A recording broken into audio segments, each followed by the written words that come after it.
Tamil Nadu, Kerala, and my beloved parents. Now we are going to see the last two shlokas from Gunatraya Vibhagavadgita, the 14th chapter of Bhagavadgita. In this chapter, Krishna describes or explains what are these three gunas, Sattva, Raja, Guna, Tama. What are they? What is the type of bondage that we have through all these gunas? Then, each bhuta in this world has got all the three gunas, but in different proportions. So, if you have Sattva Guna Pradhana, then if you die, you here referring to the body is destroyed, then what happens? We call this as Gati. Similarly, if you have got Rajoguna Pradhana, when you die, then what happens? Where do you travel? Similarly, Tamoguna. Then, what is the effect of this? What is the phala of these gunas? That is, each one when it is Pradhana. What is the effect of these gunas on us in this birth? Then, he says that one has to go beyond all the three gunas. One has to become gunatita. We have already seen what we mean by becoming gunatita. It is not that we have to travel somewhere, but just that the identity, our identity, we are identifying ourselves with this body. Just instead of that, shift it to Atma or Paramatma or that Purusha or that Chetana. We are identifying ourselves with the Prakriti. Now we have to shift that identification to Purusha. That's all what is to be done. But to do that, all the circus that we are doing here in this world now, so many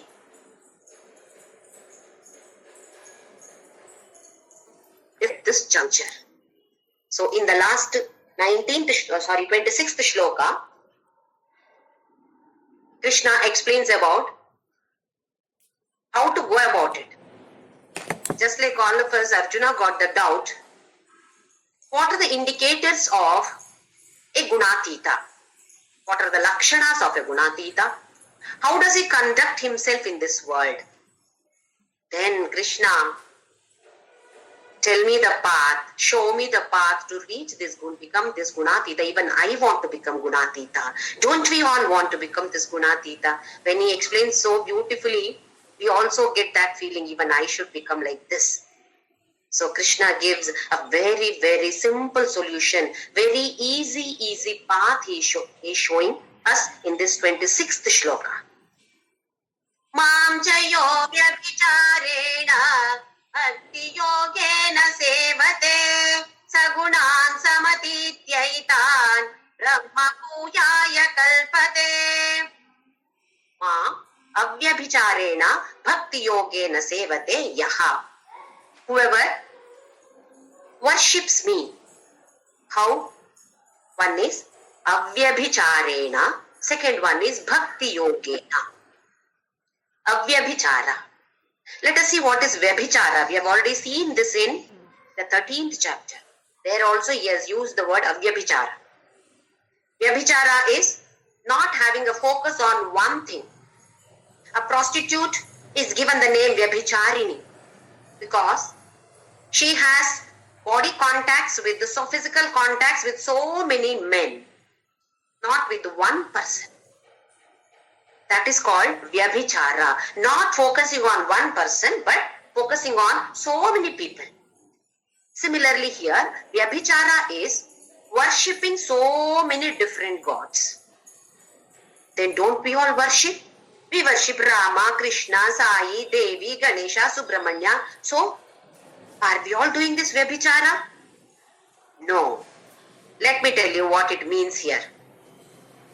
Avyabhichara is worship all the gods. Whichever god you like, you are allowed to worship. Veda, our Upanishad, Bhagavad Gita never says that you worship this god, worship only this god. No.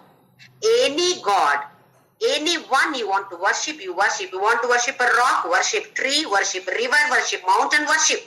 Yes, you can worship all. But if you have a feeling that, or you bring that notion that I am worshipping that same Parabrahma, whether I worship Rama or Krishna or Sai Baba or Ganesha or Subramanya, I am not worshipping this physical body of Krishna or Rama, but I am worshipping that Parabrahma who is there in Rama and Krishna. If we worship in this way, it is Avyabhichara. Whereas, if I feel that Rama is different from Krishna, oh Sai Baba, I like only Sai Baba, I will not worship Rama or Krishna, I will not even look at Shiva. If at all we have this kind of feeling, when we worship, then that becomes Vyabhichara. So very easy for us. As usual, let us worship all the gods, whomever we have been worshipping till now. Let us not stop that. But you have to bring that kind of attitude now. By worshipping Rama, Krishna, Subramanya, I am worshipping the same Parabrahma. That's all. This becomes Abhyabhichara. This is what Krishna has now advised us to do. Do you want to become Gunatita, Arjuna? Then Abhyabhichara. Then the second one is Bhakti Yogena Sevate. Whoever worships me with the Bhakti Yoga. What is Bhakti Yoga? This also we have seen. It is involved in Karma Yoga, Upasana Yoga, Jnana Yoga. Bhakti is involved in all the three kinds of yogas, Karma Yoga, Upasana Yoga, Jnana Yoga. Without Bhakti, it will not be worked at all. You cannot do this at all. What is Karma Yoga? Offering every action to Ishvara. With Ishvararpana Buddhi, do all the actions or activities. And when we receive the result of that action, Ishvara Prasada Buddhi. If we don't have love or devotion for God, can we do this Karma Yoga? At least little bit of love for God must be there. Otherwise, we cannot do this Karma Yoga. We will be simply becoming Karmi. Just the thought, before doing that work, the thought, for example, I am cooking today sambar. Just before cutting vegetables, I am thinking, Krishna, this is for you. That's all. That is sufficient. Arpana is done. Krishna Arpana is done. It is not a big job. Krishna Arpana is done. Similarly, when we do worship Shiva, Shiva Arpana is done. It is the same worship whether you cook or do Archana or Abhisheka, it is the same. There is no difference between any kind of worship, provided you get this kind of attitude. So Karma Yoga is not possible without Bhakti. Similarly, Upasana Yoga. What is Upasana Yoga? You are worshipping God. Once again, without love, if you worship, it becomes mechanical. Bhakti, devotion or love for God is 100% needed in this Upasana. Similarly, Jnana Yoga. What is Jnana Yoga? Shravana, Manana, Nidhi, Dhyasana. If we don't have love or devotion or surrendering attitude towards God, we will not be interested in Jnana Yoga at all. We will not be interested in listening to anything that is concerned with the spirituality. We may be doing something, but not in the concept of spirituality. If you want to do anything in this field of Adhyatma, you must have love. Without that, we cannot step into this particular field. So, Bhakti is involved in all this, whether we are doing Karma Yoga or Upasana Yoga or Jnana Yoga, definitely Bhakti is involved. So Krishna says, Abhyabhicharena Bhakti Yogena, whoever Yaha Sevate Mam, whoever worships me, what happens to such a person? Sa, that person, Gunan Samati Tetan, Atithya. All the gunas, he goes beyond all the gunas. Just now we have seen what do we mean by going beyond the gunas. He loses his identity as his body. He connects himself with that Parabrahma, or that union takes place. He goes beyond the gunas and Brahma Bhuyaya Kalpate. Here Kalpate is qualification. He becomes qualified. Arhata. yogyata. For what? Brahma bhuyaya. To attain that Parabrahma, he is qualified. To get into some colleges, we must have the qualification. Cut-off percentage, 99%. Lady Shri Ram College in Delhi, 99.959% cut-off marks. So like that, we must have that qualification to attain him.